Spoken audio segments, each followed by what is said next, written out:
sing it, play it. Wow. Damn. Wow. I know.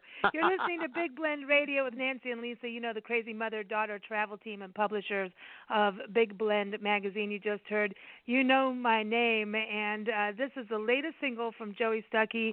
He's an award-winning blind guitarist, songwriter, singer, composer, producer, radio and TV personality, music columnist, educator, sound engineer, and the official music ambassador for Macon, Georgia. So cool. Go to joeystuckey.com. Joey, it is a pleasure to have you on the show. Man, you know how to get down. That is awesome.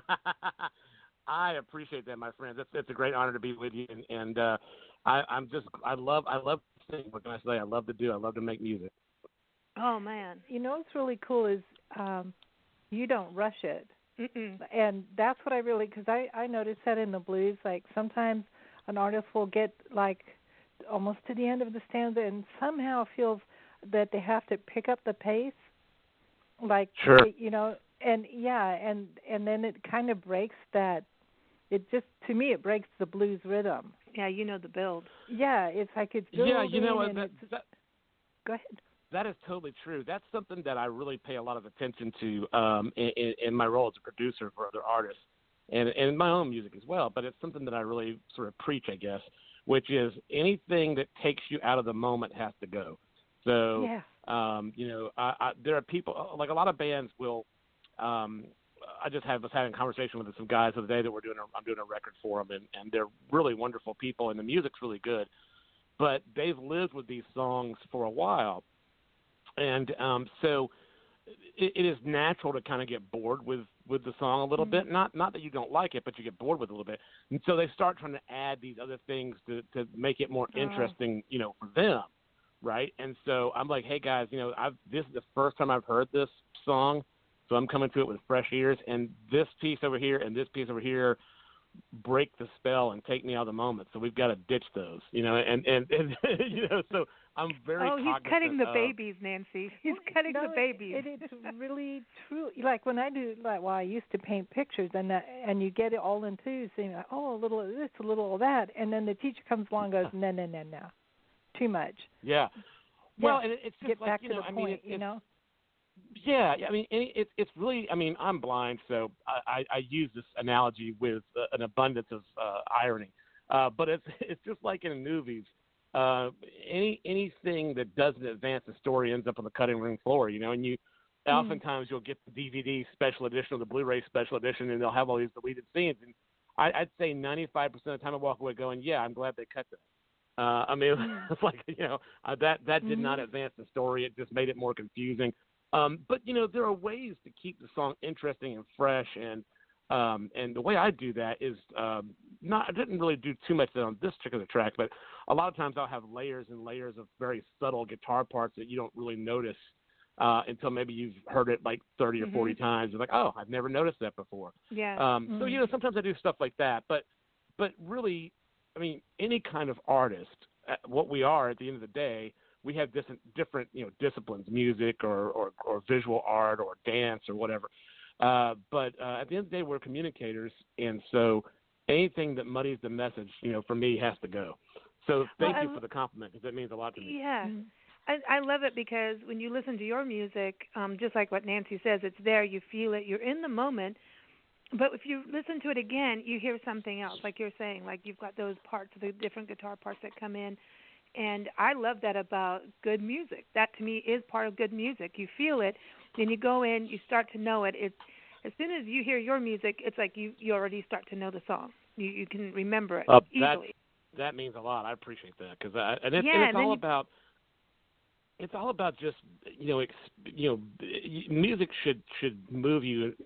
Any art really should have a visceral response. It should have an intellectual response. It should have an emotional response. It should have a spiritual response. It should call to you on multiple levels, and that means a lot. And that's the biggest thing. People talk about how they say, well, how do I write a good song, or how do I know when a song's done, and for me it's just it's an overly used adage, but it's true. Just because it's overly used doesn't mean it's not true. Write what you know. write the life that you lived, and then you'll always be honest to yourself, and you'll always be ahead of the game. I love that you're a producer as well, because I think that adds that extra layer. You're doing all of it, composing, singing. Your voice is insane. Your voice and guitar, to me, it's like, wow, those two are like, they're together. They're like in harmony, But I know that on this recording, with this single, you worked with a friend, Randall Bramlett, and he didn't work with Traffic? Indeed, yeah. Randall's a good friend of mine, and what's so cool about Randall is, I don't know how to say it. I guess I don't know if prodigy is the right word, but he's just brilliant. He's a great singer. Has that sort of kind of has that Bruce Springsteen vibe. Has a bit of a husky voice, and is a killer singer. His lyrics are amazing. He's a great lyricist. Bonnie Raitt's recorded several songs that he's written. But he also plays a really amazing keyboard. In particular, does really great piano too, but I love his B3 organ work the most, which is what I brought him in to play on this record. But he's also a killer sax player, man. He plays, his saxophone is gorgeous. So I've been friends with Randall since I was in my sort of early to mid 20s, and he's always been a hero of mine. And he's always he sort of took me under his wing to a certain degree, and has always been willing to play music with me, which is a real honor, because he's been in some Sentinel bands. He's been part of Traffic. He's played with solo gigs with Steve Winwood. He was with Greg Allman and Friends for a long time. He was in the band Sea Level.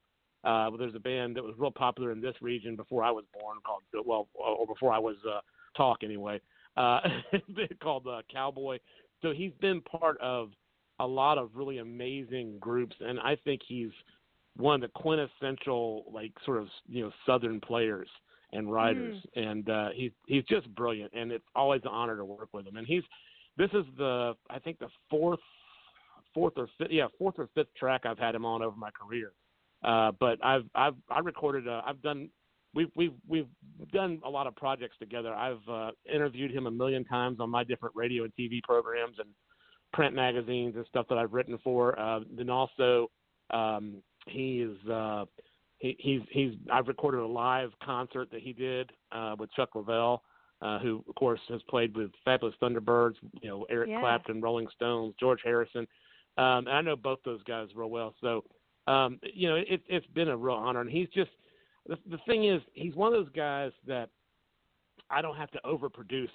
By and large, I can say, here's the song, Randall, just you do you, and it'll be what I want. I don't have to say much. I love that, because then it's played from the heart and soul, and I think that's something, I think what's great about now with the internet, we're hearing so much music, and we're also at this age of where there's a lot more music than if we were back in the 20s, like the 1920s styles.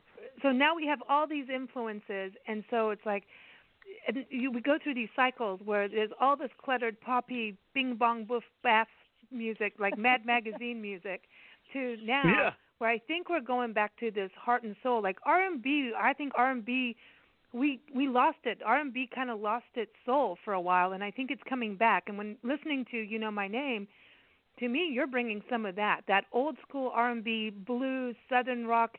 And I think Southern rock has a little bit of all of that, and some gospel thrown in too. There's something super cool about in your area, Georgia, just Georgia itself as a music state. You got Ray Charles, you've got, I know it crosses into the Allman Brothers growing around there, and then at the same time you've got bands like R.E.M., and aren't the B-52s from your state too? It's kind of interesting. Absolutely, what's going on. Yeah. Cool. You've got the sort of new wave or postmodern groups like REM and the B-52s, and of course you had Indigo Girls, all those amazing bands from the 50s and 60s and 70s. That's of course, right, you have Little Richard's from Macon, Georgia, Otis Redding's from Macon, Georgia, Johnny Jenkins. Then you have people like James Brown, who's from Augusta, Georgia. And then you look at some of the great stars. Trisha Yearwood, is from around here, and she's a great Georgia artist. And then you have you have just amazing. Another sort of blind icon, that I actually have opened for, and have known in several different capacities is Clarence Carter.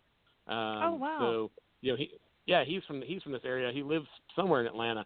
But even back in the mid '90s, I played a show as an opening act for Ted Nugent, and the singer for the Ted Nugent band, Derek St. Holmes, has also made his home in Georgia, in a town called Conyers.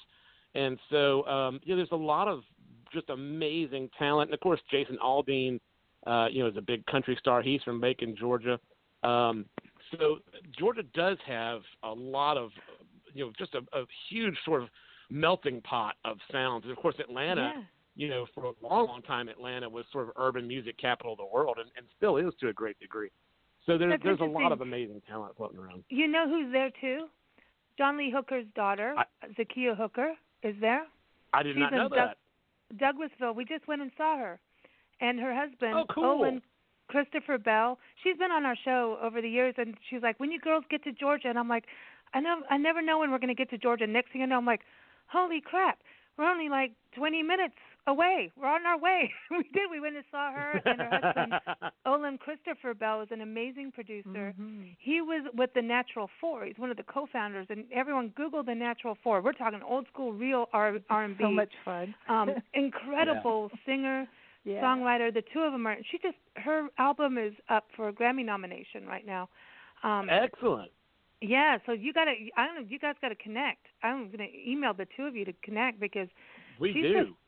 Yeah, for sure. She's super sweet, and it was just so nice to finally meet her after. And if we'd known you before, we'd have come seen you too. We're just like, the invitation's still there. You've got time to come and see me. So you we keep going in circles around this country. We are going in circles. COVID, I know everybody else is staying home, and we're like, okay, well the roads are clear. We're going somewhere. Yeah. But this There's is interesting. Always a silver lining. I know that you've been doing some touring as well. But now COVID hits, and so you've been putting out singles. Are you getting ready, to maybe put out another album? I know you've got a lot of albums under your belt. Are you feeling it? Oh, yeah, totally. Well, the thing is, music is, for me, the same thing as oxygen. It is a natural extension of my spirit. It's just what I do. So every day, I write, not maybe a whole new song, but I write some new music every day. Maybe it's refining something I've already written, or maybe it's just a quick little noodle. Like, here's the interesting part I can use somewhere. But I'm always writing new stuff. But I've got a number of things in the works, and really what the struggle is actually deciding what to release and when, and how to be strategic about it more than just content, because I've got so much content. I've got I sequestered my band for a weekend in the studio, and said I've written 11 new songs. It's a jazz record. Really, I say jazz. It's really a jazz fusion record. And it said we're gonna play these until we can't play no more.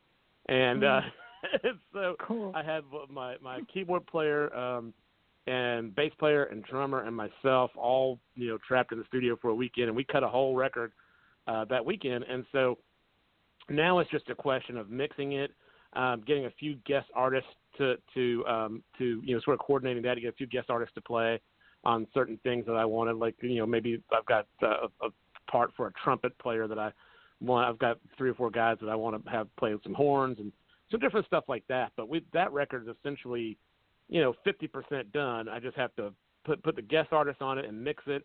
I also have an album. A dear friend of mine named Charlie Hoskins, who was in a sort of a quasi-famous band in the UK called the Popes, which was an offshoot of a band that you'll probably recognize called the Pogues.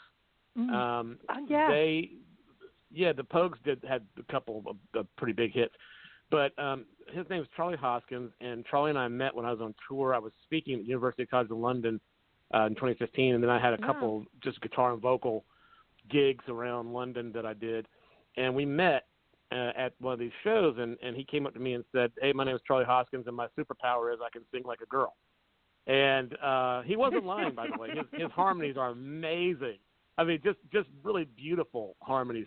And we met in 2015, and we wanted to write together. This is back in March in 2015, and then we're like, man, we need to write together. We need to do some music together. And then finally in 2016, we started doing it and wrote a whole album, I think 12 songs together. And then he unexpectedly passed away in September of 2017. Oh. And I have all this music that we've done together, and I want to release it. And I've just been trying to figure out, when is the time to do that. And I really want to do it. I've done a single here and a single there, but of some stuff we did together. But I want to do a whole record, tentatively calling it Brothers in Music. And it's a picture that, my tentative idea for the album cover is a picture of he and I standing together after we had dinner in London. And just calling it Brothers in Music. And there's 3 or 4 songs that we never finished, but unfortunately, I don't know where those, because he and I were both working on the record in our separate studios. He has a home studio and I have a commercial studio, but he's really quite brilliant at everything he did musically. And so I don't know how to get a hold of those multi-tracks. His family has no idea how to find those files, and so what I'm going to have to do is just take the demos of 3 of the songs that we never finished and put those out and do them to the best of my ability. But I think they're still of value, and I think that they're something that people will want to hear. And so I've got that. And then I also have a live album of my tour of 2019 through the very first part of 2020, where our last show, which was our first show of 2020, but the last show we've done was at the Whiskey A Go-Go in L.A. And Nancy I've got stomping grounds. I know. Yeah, I there read you go. that, and I'm like, I used to sneak in there all the time. Way back when. Now, how sneaky did you have to be? Oh, it was easy. You wore a mini skirt, and you crawled on your hands and knees, and then you took a hard right, and then hid under the chairs. You Beautiful. go, girl. I know. Love it. I love it. I think that's great. Well, we did the Whiskey at January 3rd of this year, and so we've got multi-track recordings of that whole 2019 tour in the Whiskey, and so I've got a live album of my trio that I really want to put out. So I have all those, and then I have a ton of other stuff. Sounds like you're going to be back on our show quite a bit. I'm just saying. Yeah, you better keep us posted. Yeah. Oh, I will, my friend. I will. You can count on me. And a live album, to me, I have a thing about live albums. There's such an energy in that, and I really love that. And it's that different to produce. Taking a live recording versus studio. That's got to be an interesting production, style to do. It is, because on a studio record, everything is really controlled. There's a lot of science involved, and it's a real balancing act between science and spirit, which is why I totally love it. It's a totally music is this beautiful, nebulous, incredible, otherworldly power that you're trying to harness spiritually, and then it's also this incredibly technical, tedious procedure to capture it the way you want. And in a live album, it's like putting fire in a bottle. Yeah, it's tough. It is. And on a live album, you still want the same things, really, but you're more, you realize that you don't have the same technical control. Because everybody's on stage together. There's microphones bleeding into each other, guitars bleeding into the amp, and the amps bleeding into the drums, and you're get vocals on the drum mics, and all this stuff. So you just have to not worry about that too much. You try to make it sound as good as you can, but you don't worry about it too much. You make it more about the energy that's trading place between the audience and the performers, and you make it more about just dialing in that honest moment. And making sure that while it may not technically be to the same sonic level that you have with the studio, it's a very high emotional level. So that's kind of what I worry about. As long as it sounds decent, but the energy and the vibes there, then we're good to go. In the studio, I was gonna say in the studio you can fix some mistakes, and on a live album you really can't do that. As much. I mean, people do, try to, but I just don't believe in it. I just think capture the honest moment, and as long as it's got a high emotional content, and there's an energy and a vibe, just let it all hang out. That's how we are on our radio shows. Yeah, it's like it's like a plate of food that comes to the table, but it has no smell. You know. Yeah. You want the sense of smell. That's how I always think about live versus the studio. Not that studio work isn't good, but no. Sometimes it's not. It's too perfect. Yeah. That is true, and there's a real danger in that. You can perfect the soul right out of something, and that's a real balancing act. And so, especially with younger musicians, when I say younger, I don't mean necessarily in age, but younger in the sense that they haven't had as much experience. When you're less experienced, it's you have two real challenges, and the first challenge is, to get as good a technical recording as you can, and keep the soul in it. And the second one is, as a young player, you want to say, man, I love music and I can play 1,000 notes in a second. And there's nothing wrong with that per se, but you want to make sure that what notes you play have a purpose. If the song requires 1,000 notes a second, then by all means do that. If it requires 2 or 3 notes, I became, I think, a really,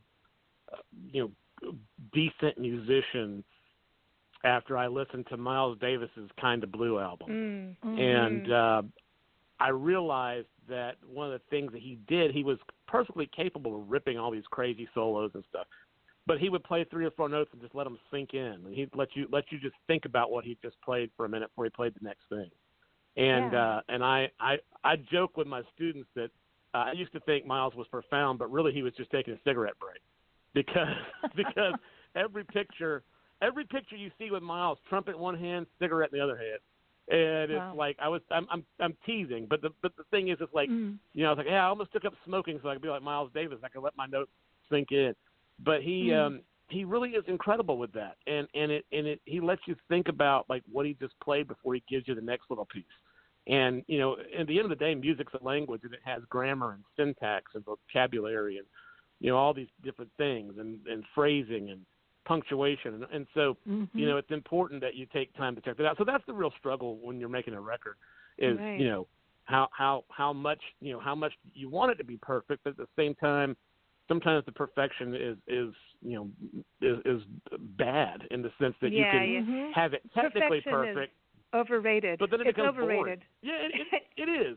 Somebody said, I can't remember who said this. I was listening to something recently today, and somebody said the pursuit of perfection is selfish because you are perfecting something, trying to perfect something to your standards, and you're pursuing, and you're never gonna, as you evolve as a person, as you get better, the bar for perfection is going to continue to grow. And so one of the things that a lot of less experienced artists do is they want, and I mean I've been guilty of this myself, so I can say this.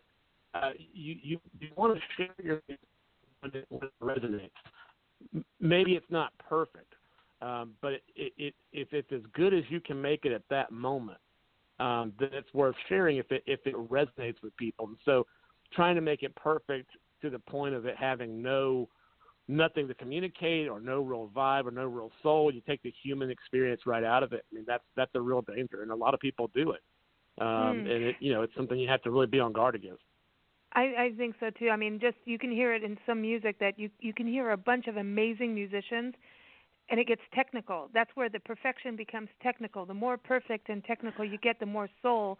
It's almost like a sand timer. You can see like the sand just coming right out. Well, it's like when you have a keyboard and you use the drums on the keyboard. Yeah. Yeah. No. Why we need the B-53. Your size does it all. Yeah, exactly. It's exactly. I do want to ask you though. We interviewed, I'm going to say about 3-4 years ago, a young lady, Rachel Flowers, and I don't know if you've heard of her. She's a blind keyboardist. And I have not. Lorenzo, she was all into Keith and Emerson's, and she met him, ended up playing with Dweezil Zappa and all kinds of crazy cool stuff. She ended up playing guitar. Awesome.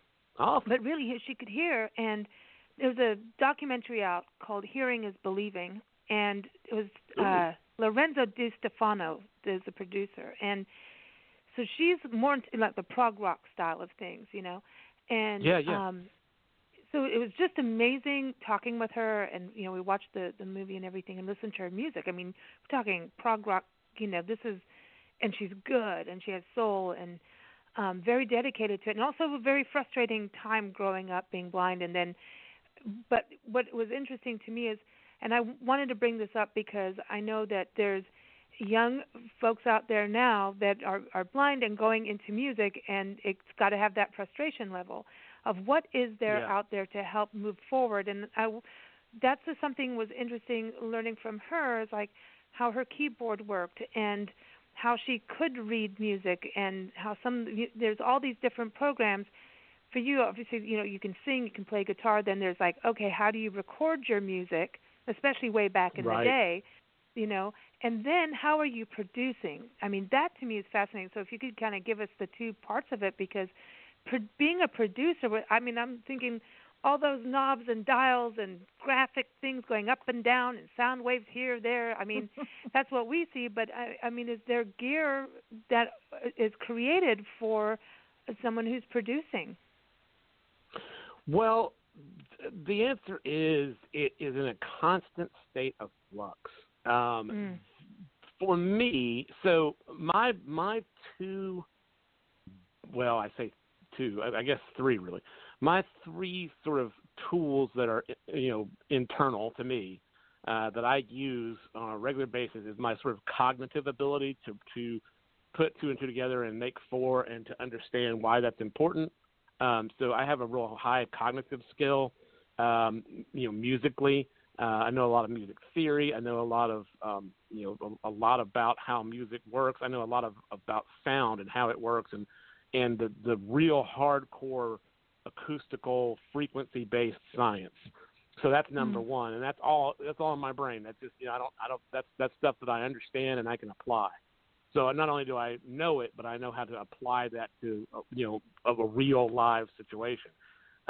Secondly, I have a good ear, and I actually got the thrill in my life. I got a video message for something I have every year called a Live Day, which is the day we celebrate that I beat the brain tumor. And my parents came up with that idea when I was a very sick child to keep me focused on the positive and not to treat that day as a day of fear or apprehension, but rather a day of affirmation.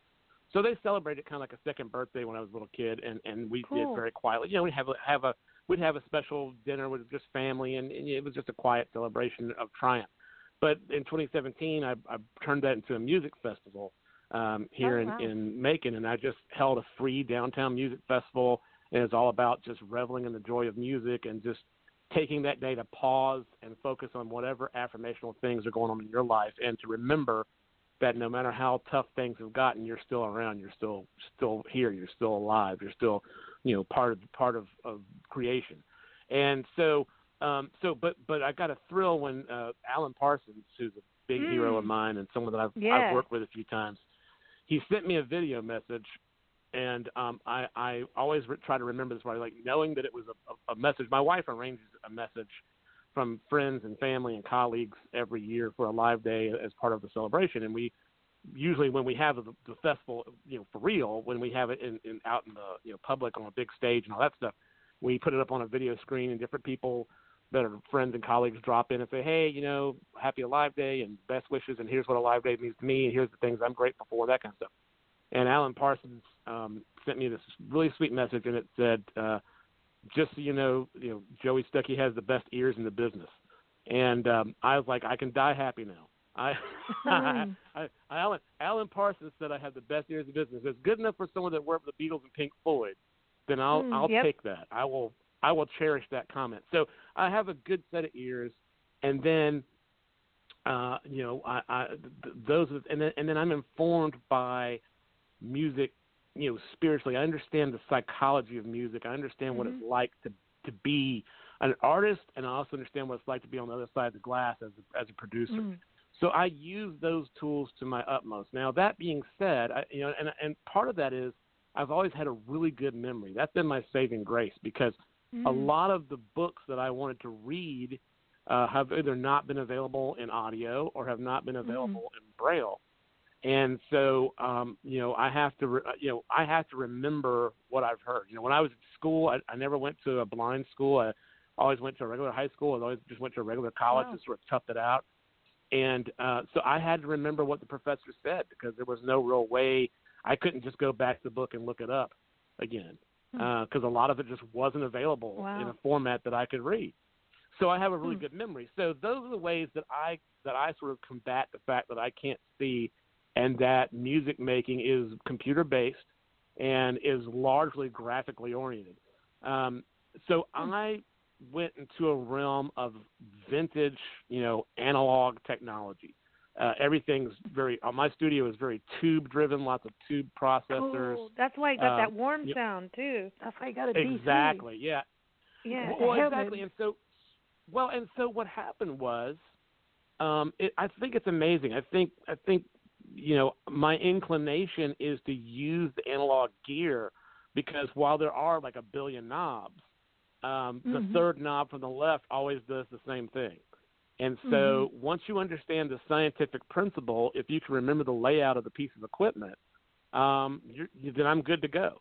And my ears tell me everything else I need. Now, when I get into the computer domain, which is where we have to be because of the way music business works now. So I record everything with analog gear, tube mics, tube compressors, all this stuff. But then I record to the computer. I don't record to analog tape or anything like that because nobody wants to pay for that stuff. It's analog tape's really expensive. The maintenance on the machine's really expensive. My clients just don't want to pay for that. I mean, blank tape's $200 a reel and it lasts like 15 minutes. So, nobody wants to pay for that. And then on top of that, you still have to transfer it to the computer because at some point, like the beautiful thing about the digital technology is I can send a file to somebody in New York, have them put their instrument on it, like my friend Al Shea, who played trumpet with David Letterman's band. When Paul Schaefer's band on the David Letterman show. Also played with Tower of Power and a bunch of guys like that. He lives in New York, and so I had him play trumpet and I just sent him a track. He went to a studio in New York, put his part down, sent it back to me. I dropped it in the mix. Boom. So that is the beautiful part of digital. Also, digital when you edit is non-destructive, right? If I make a mistake, I can just go, oops, Control Z. Didn't mean to do that. And it's great. If I did it on analog tape, it would be destroyed. I mean, if I mess up on analog tape, it's done. Yeah, you're done. And you are. So with the computer technology, it is so graphical. It is so designed for people that can see. It is really difficult to have accessibility to that stuff. And every time there's an update, the accessibility changes. It breaks or gets better. And you just don't know which one's which. And so, sometimes you're stuck using very out-of-date software because you've got it purring just the way you want it, and you just don't want to update and go through the sheer hell of trying to get it all working right again. Nancy understands all that stuff. Because I don't know who's doing the updates, but I don't ever want to meet them because I might get violent. I would like to have a choice. I would like to have a choice. It's almost as if they're on one side of the coin, like that what they're working on, I don't want to say they know nothing about, but it's like you can give two cooks, a really good chef some ingredients and give some ingredients to someone who's never cooked before, and you're going to get two different results. The one's into the food and will mess around till they get what they want. When we're giving an update, we don't get to mess around until we get what we want. You're stuck with somebody else's update, and sometimes when you get an update for certain pieces of software, I'm like, well, you obviously don't know anything about art. You don't know anything about music. It's all capitalism, man. Well, it really is. I mean, honestly, it's all about life has become so disposable. Like, it's cheaper. Instead of making a great product, it's cheaper to make a product that's disposable, that's going to be replaced with a fix. Oh, well, we know this are all wrong with this product, and we'll fix it next time. And then it's just everything's so disposable. Instead of making something that's going to last you for 50 years that works great, it's all so disposable. And there are a few companies that don't feel that way, but by and large, It is a very, consumer, and a lot of it is adding bells and whistles that you don't need. That's what I don't need a bunch of fancy. Well, I don't need a bunch of fancy animation. I don't care. Like some of these plugins that they put out for music, you can touch a control and the knob will turn on the screen and all this stuff, and that's just sometimes they're playing around with stuff like that more than they actually are like functionality and quality and ease of use. And for a blind person, the more graphically it's oriented, the worse it is, because the screen readers we use have no idea what's going on the screen. Now there's a way to fix it. There are ways to fix it. And what I've been doing is, I guess for lack of a better word, sort of an advocate for blind technology. I've been talking to companies and saying, look, I understand that you're a small business and you can't spend $1 million making your products all accessible. I understand that it takes 2 years or so to bring a new product to market. And then I understand that you trying to retrofit accessibility to your product that's already on the shelf and only has a shelf life of a couple years doesn't make sense financially. So I get all that. What I want, let's don't worry about version 7 that's out now. Let's worry about version 9. And let's talk about how we can make accessibility at the core of the creative process for your product, so that it's not an afterthought that's difficult. If you try to do things as an afterthought, that doesn't make sense, because the product has a shelf life, and it costs more to retrofit something. But if we start with accessibility at the forefront of the design process, then it becomes a much more manageable task. And, there are some things that I just have to accept are not going to ever be accessible. I mean, there are some things that just it can't be done because it is graphic in nature. I mean, I don't think a blind person should ever expect to be able to edit video. I mean, video is outside our wheelhouse. That just doesn't make any sense. So okay, let's not worry about that. How about captions on YouTube videos that YouTube told us we had to put on our website so that people without sight can read? and their captions don't work yet, but there'll be an update for that. But they're captions. But I'm glad. They should be verbalized. Yeah. Nobody knows what's. Actually, nobody knows what. The other thing is, I want to be reasonable. I mean, and like there are certain things that just don't matter to me. I don't care if someone's wearing a red dress or not. It doesn't matter to me. That means nothing. I don't care. Tell me what I don't either. Tell me information. Yeah, you know what I mean? But I mean, like, if you're trying to describe a movie to a blind person, and you say the girl walks in with a red dress, she climbs the stairs, she does this, some of those things I just don't need to know. The salient points are what I want. In fact, Broadway has done a really good job of having audio describe. You can get these headphones where they audio describe the play for you, and it's pretty in sync with the action. It's pretty good. The problem is, I grew up in an era that's sort of a recent development, and I grew up. I was a child in the 70s and 80s, and I grew up in an era where we didn't have any of that stuff, and so I've just gotten used to processing the dialogue and the music and just sort of getting what I need, from that. And then if something happens that I don't comprehend, I just lean over very quietly and whisper in somebody's ear, what just happened? What did I just miss? And that just works better for me. Like the audio description for me, I'm not saying it's not good. I think it is good. But I mean, for me, it takes me out of the moment, and it really it distracts, because I can't hear that plus the dialogue of the play. It's very difficult to enjoy both. What about the music? Like I did this for a while. I would put football on. I don't really care about football at all, and I would turn the sound off of the game because I really hate the sports sound, and put the Nutcracker Suite on.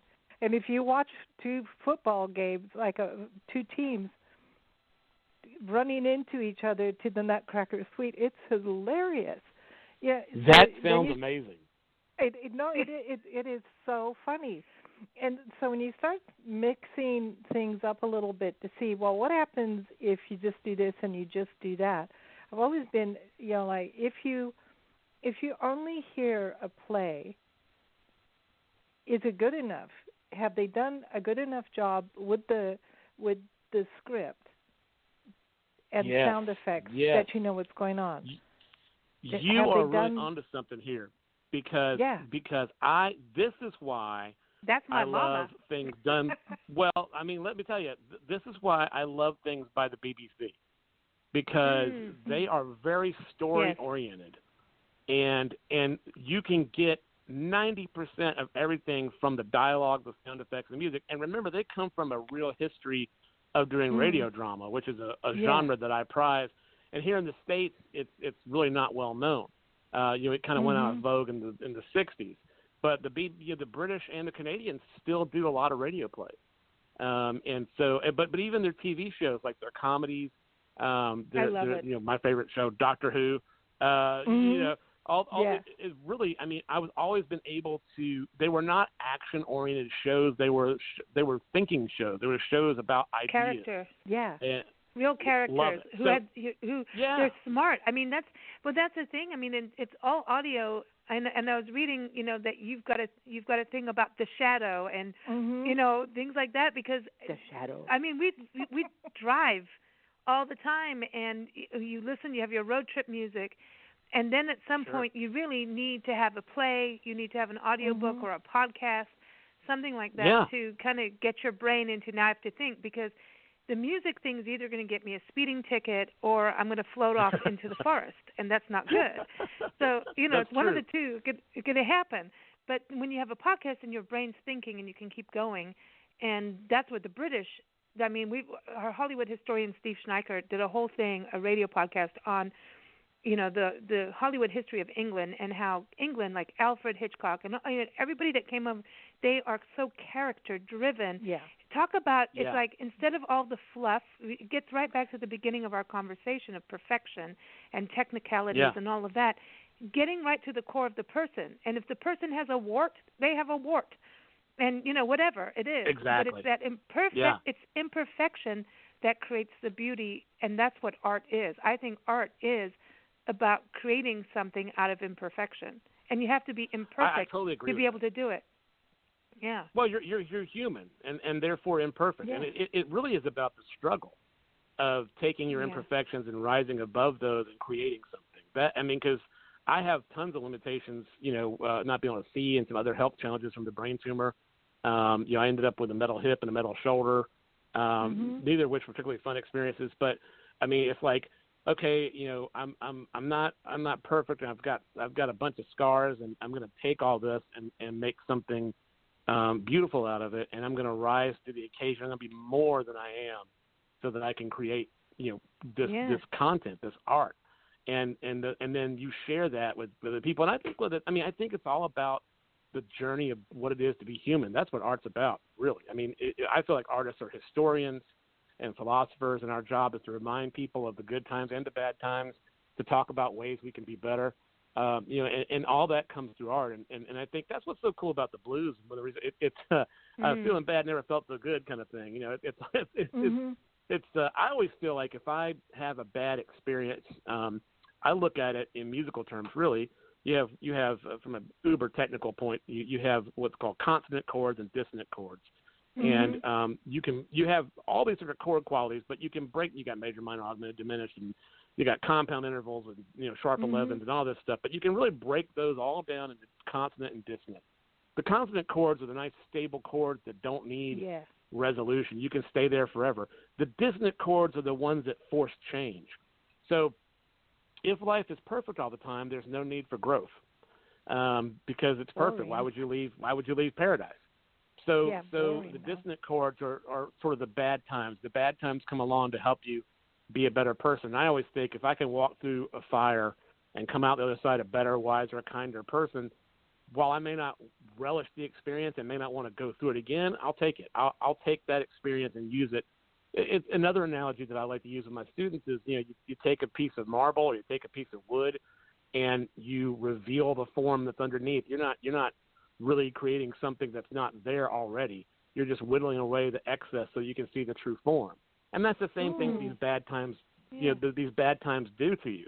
They're taking away the excess parts that you don't need and revealing the true form of who you are. It's really revealing character.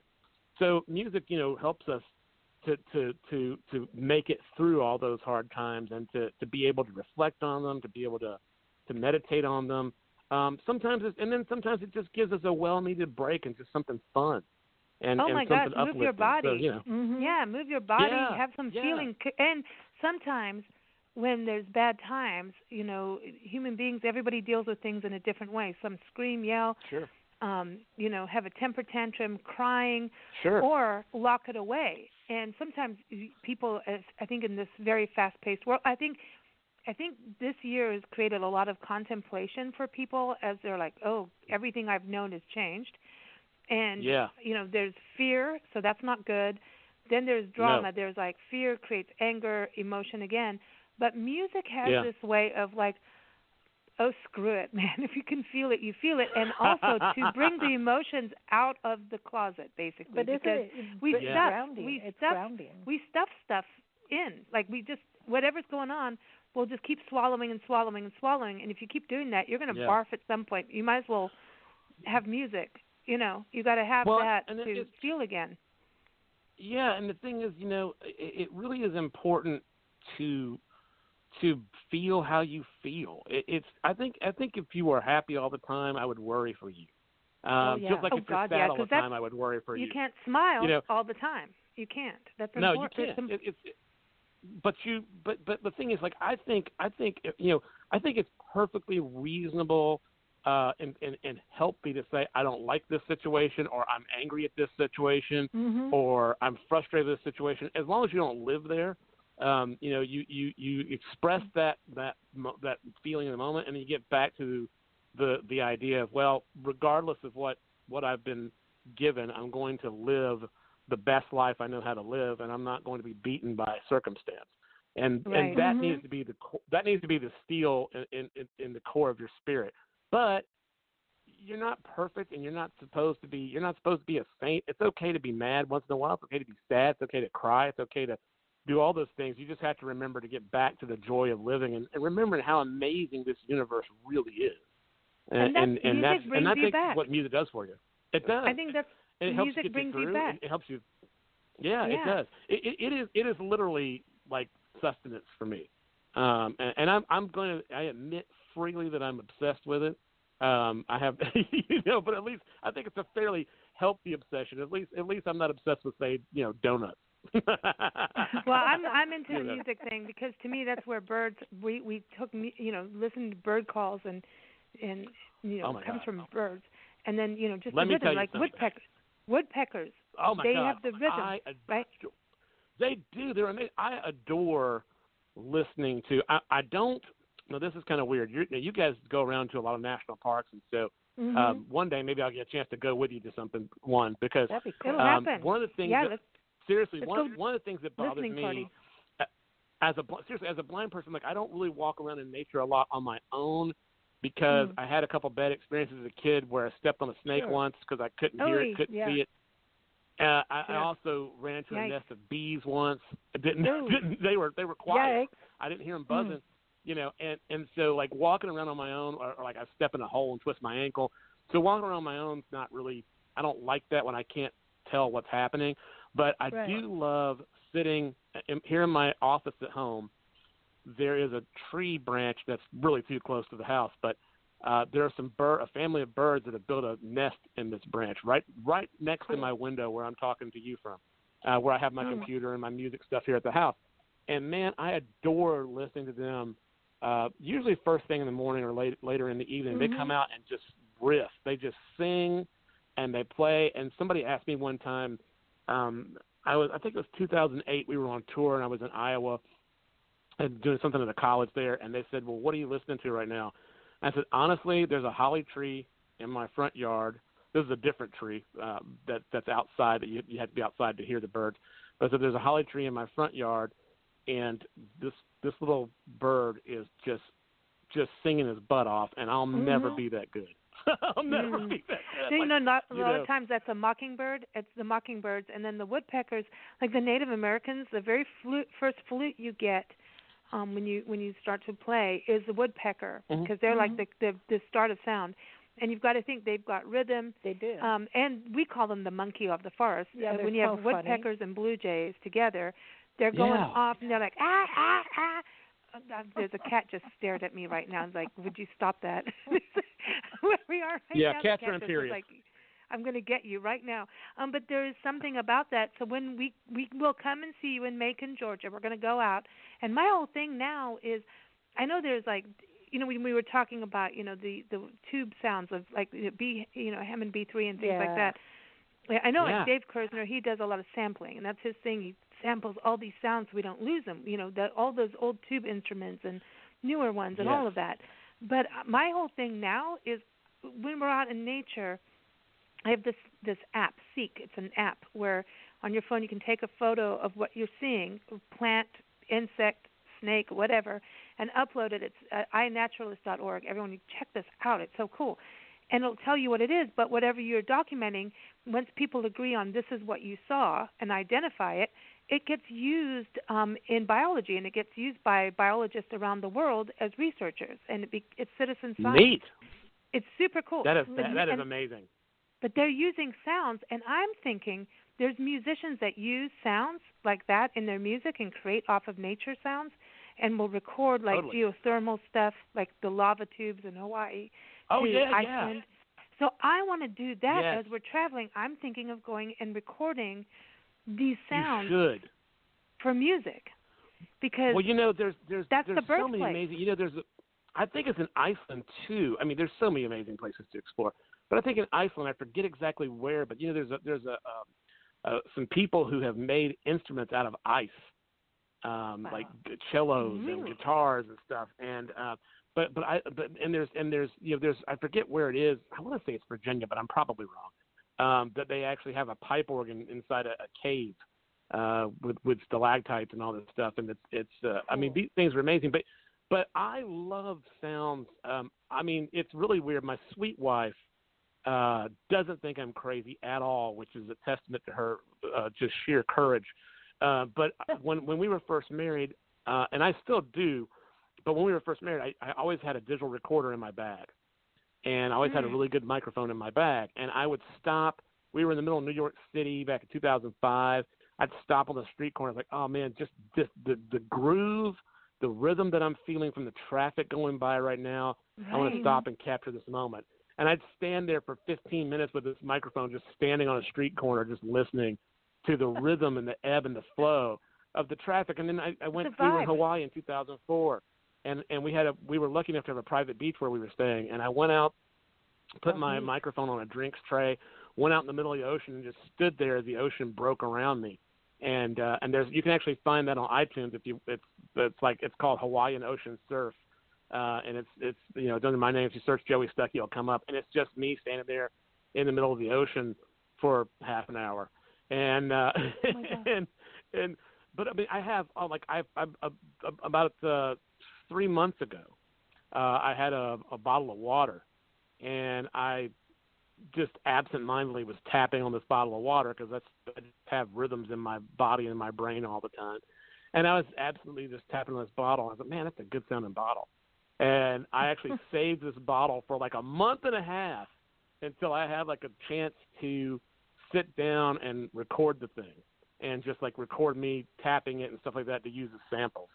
So same thing. I had my pill box one day that I don't take therapeutic medicines, meaning that I don't have a disease I'm treating, but I take replacement medicines.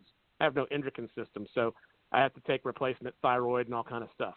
And so I just had my pill box, and it just happened to be, it was sort of midday, and some of the boxes were empty and some were full, and it just happened to be this really great shaker. So I recorded my stupid pill box. That is but so she thinks cool. I'm perfectly normal. Like where they made cigar box guitars and banjos and stuff? Yeah. You have pots, pans. I mean, look at spoons. People playing the spoons. Yeah. I wanted to go back to the Hawaii thing. I interviewed a musician. He's a composer, Andy Harima.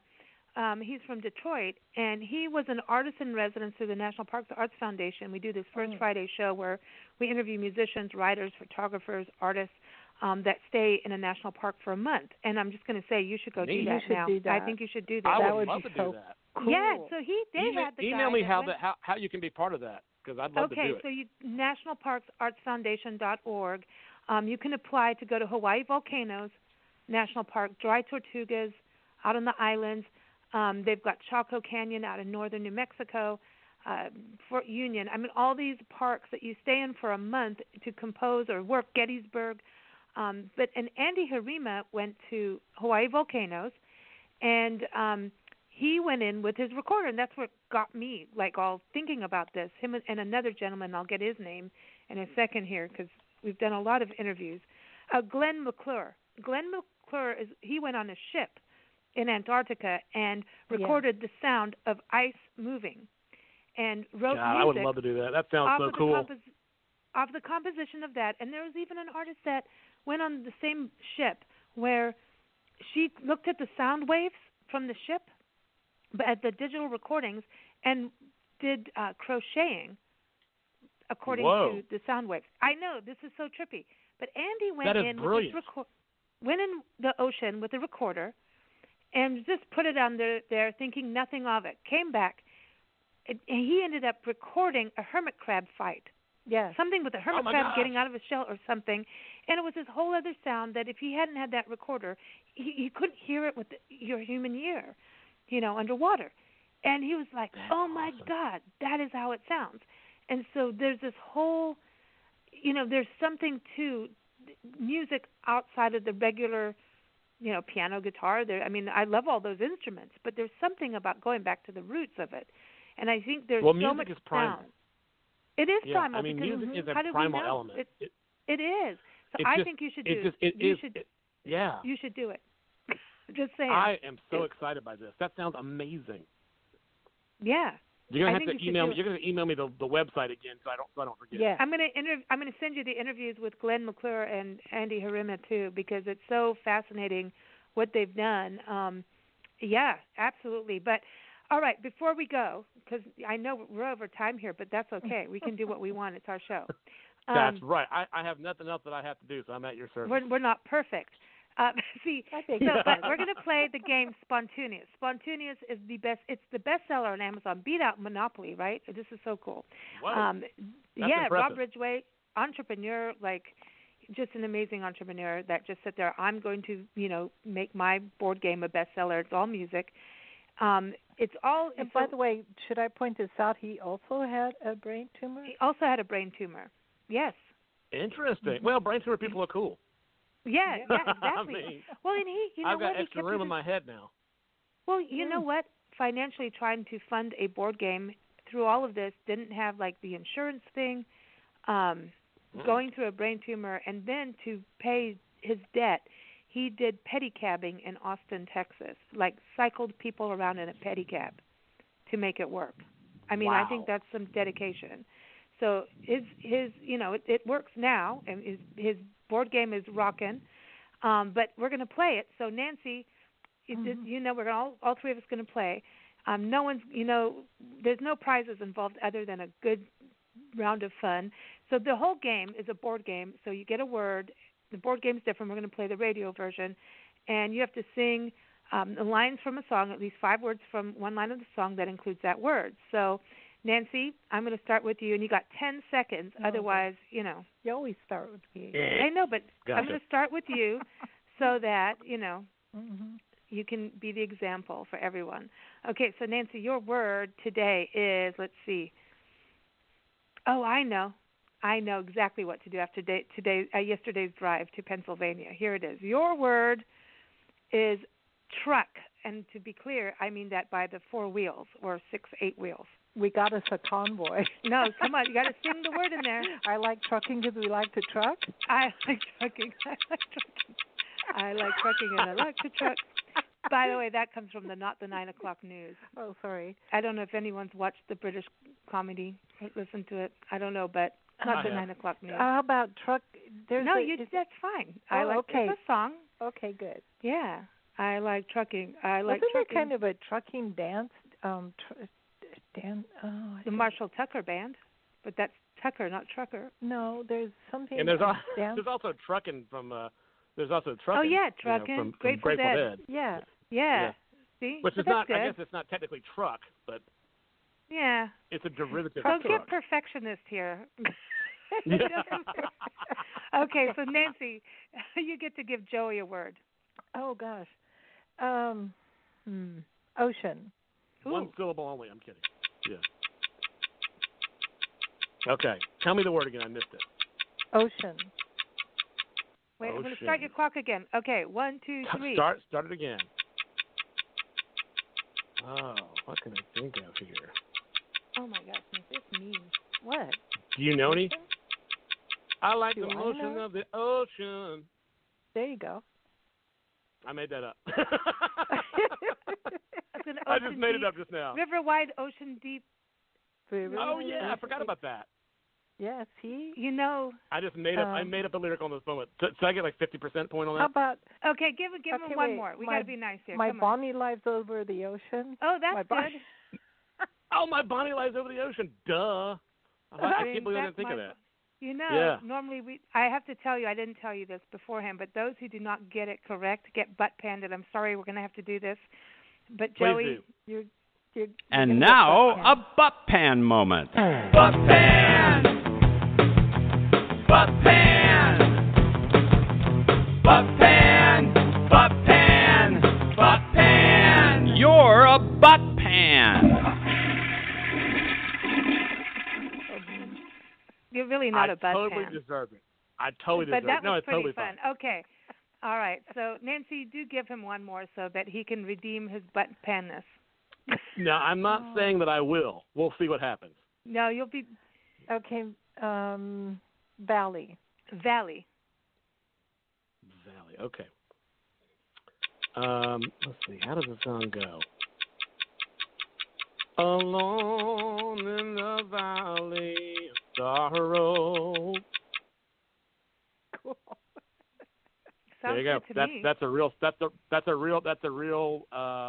gospel song. But my mother. Gospel. Yeah, my mother was a preacher's daughter. So I know, but God knows if I can remember the rest. But I remember Sounds pretty good, though. I like that. It's like deep in the valley. Yeah. All right. Yeah, at least you don't walk the valley of death. I don't want that. That's where. Well, no, I try to avoid that as much as possible. I mean, you got to have your festival every year, so That's right. Okay. I am indestructible. So you got to give me a word. Oh.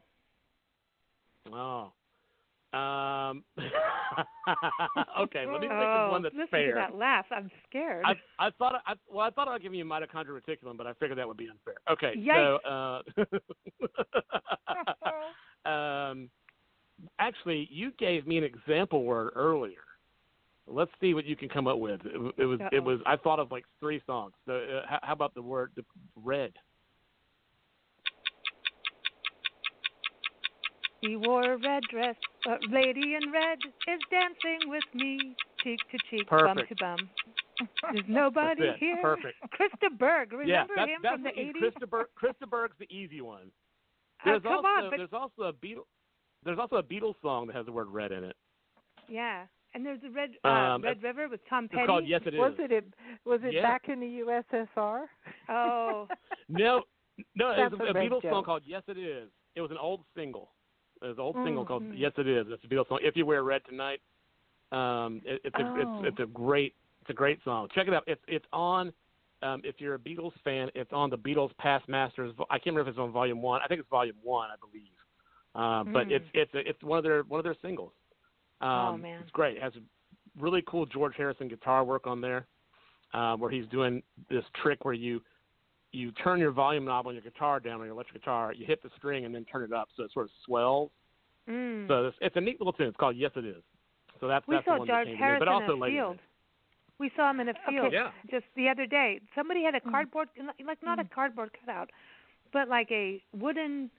You know, they have like painted wooden cows in places. They had a George Harrison. I did not know that. With his guitar and 2 kids, like listening to the guitar. It was in the middle of nowhere. Where were we? Wow. We were driving somewhere. And Nancy's like, look, there's George Harrison. I'm like, well, what the hell is he doing in the I field? know, he was just sitting there on the side of the road in the field. I'm like, okay. What the Did hell? you go get a But picture good with for it? him. So here's some songs with the word red in it. Little Red Corvette, Oh, yeah. Lady in Good Red. Little Red Yeah. Riding Hood, your Yeah, favorite. yeah. Little Red Riding Hood. Yeah, Little Red I Wagon. don't know that one. You don't know Little Red Riding Hood? I don't know that one. Oh, you must. You must Who look did it up. that? Oh. Okay. Oh man, come on. It's like an Is old it- 60s Is song. it Steppenwolf? No. No. I'm going to do this right now. Little Red. I can't believe I don't know. Red Riding Hood song is by Sam the Sham. Oh, and the Pharaoh. Oh, okay. Oh, Yeah. okay. Yeah. And then there's also I like those guys. 99 Red Balloons. Yeah. Oh, yeah. right, Nina. Yeah. Well, Now, actually, here's the thing. I don't know why they always play on the 80s channel on Sirius XM. They always play the German version. I like that though, Which- because when I was in South Africa as a kid, they played that too. Like there was this whole Yeah, but it's like, do you know German? Luftballons. Yeah, that's it. That's about all I know as well. I know Well, I tried to Sprechen Sie do- Deutsch, Wie geht's, Yeah, Bitte. I know like Sprechen Sie Deutsch, 10 words. bitte. I tried Yeah. to do Afrikaans Yeah. and German at the same time. That did not go very well in high school at all. Almost failed everything just because of that. It's like, no, we can't Nice. do that at once, But it has been such a pleasure having you on the show, Joey. Please come back, keep us posted on your new projects, and when we get to Macon or anywhere near Macon, Georgia, we're going to come see you, and we'll go in a park and we'll play nature recordings. We'll have a listening party. We will. That would be Absolutely. awesome. It would be my great pleasure. Awesome. Cool. And listen, everyone, Spontaneous the Song Game, go get it. It's a perfect gift for the holidays. Oh, it's so much fun. Songgame.com, nationalparksartsfoundation.org. If you're an artist, musician, writer, poet, filmmaker, it's also they have an awesome program for veterans, and like in Gettysburg. So check that out. And we're going to close with one of your songs, Joey. It's "Ain't It Good to Be in Love," because I think that does feel good. So we're going to play that. And again, everyone, Joey's website is joeystuckey.com. That's Stuckey, just in case. I just want to prove that I can spell. So here it is. Ain't it good to be in love? Thanks so much, Joey. You Thanks, take Joey. care. Thanks, my friends. Be safe. You too. You too.